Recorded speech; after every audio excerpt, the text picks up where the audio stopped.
शिक्षण विश्वावर शोककळा. शिक्षण महर्षी पद्मश्री डॉक्टर डी.वाय. पाटील यांचे निधन.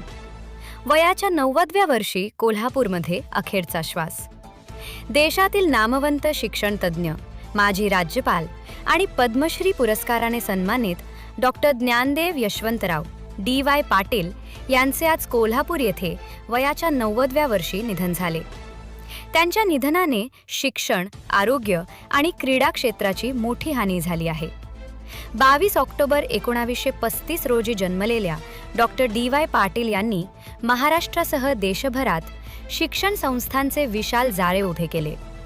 नवी मुंबई, पुणे, कोल्हापूर आणि इतर ठिकाणी त्यांनी विद्यापीठं, वैद्यकीय महाविद्यालये, अभियांत्रिकी, दंतवैद्यकीय, कृषी आणि इतर उच्च शिक्षण संस्था स्थापन करून लाखो विद्यार्थ्यांना शिक्षणाची संधी उपलब्ध करून दिली.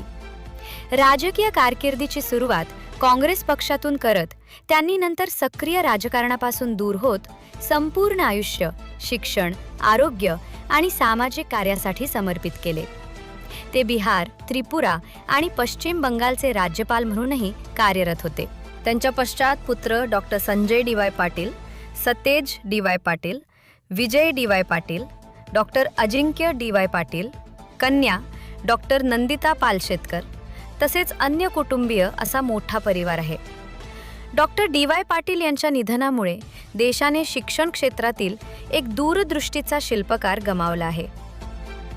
आपण पाहत रहा निर्भीड समाचार.